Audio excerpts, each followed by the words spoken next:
presidential election year presents many opportunities for students to learn about the process by which our country elects its leader. Perkiomen Valley Middle School East students had one such opportunity on April 22nd when they participated in a primary election organized by social studies teacher Chris Phelan.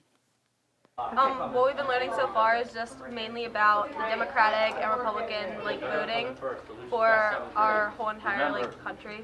So we wanted to share that with everybody at our school. So we're holding a primary here, and we have a bunch of stations so everyone can learn about it and experience the voting.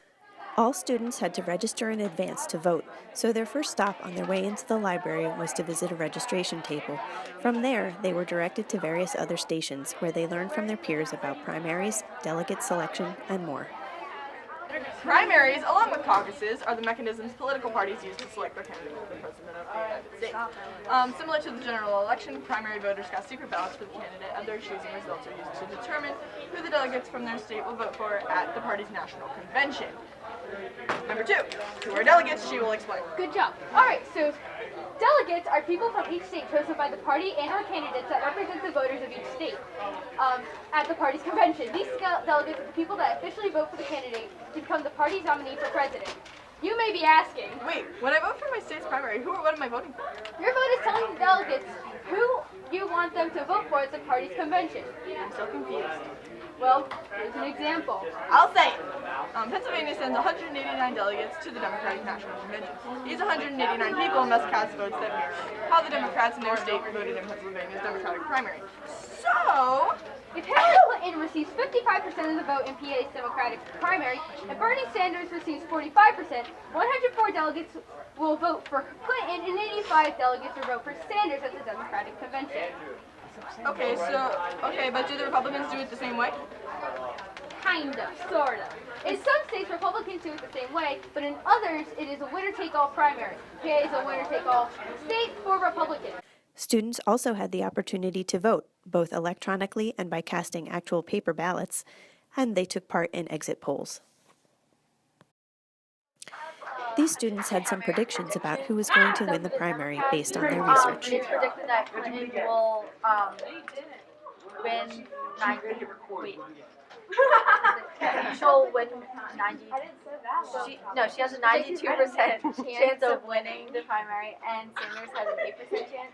And Clinton is predicted to get 50% chance of the votes, and Sanders has a 36%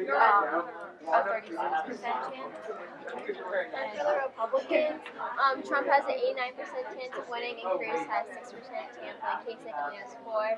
And then Trump is predicted to get 42% of the vote, Cruz 24%, and Kasich 23%. So what were the results? Well, it's a little complicated. The Republican Party sends 71 delegates to the Republican convention. Only 17 of those are pledged or bound to vote for the winner of the primary. The rest can vote for whomever they want. So the only thing that was definitive following East's primary was that Republican candidate Donald Trump would win 17 delegates. On the Democratic side, PV students preferred Senator Bernie Sanders over former Secretary of State Hillary Clinton. If this were the real primary, Sanders would receive 127 of 189 of Pennsylvania's pledged delegates, and those delegates would vote for him in the convention. 62 delegates would vote for Clinton. Interestingly, although Clinton won the real Pennsylvania primary, PV's Democratic primary vote is similar to the demographics nationwide that show Sanders leading in the 18 to 24 age group. Students and faculty also took part in various exit polls. The results were very different between faculty and students about whether or not homework should count toward a student's grade. The entire day presented a unique learning opportunity for the school. Students enjoyed the chance to exercise their right to vote and to learn in a new and different way about the American political process.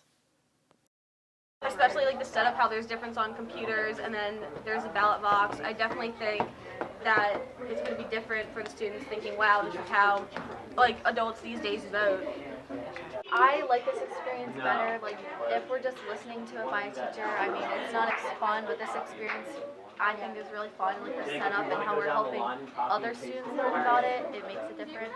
Okay. How about you? I like that it has more interactive, so everyone in the school can participate, and it's not just sitting in desks all day and just listening. To have fun while still learning.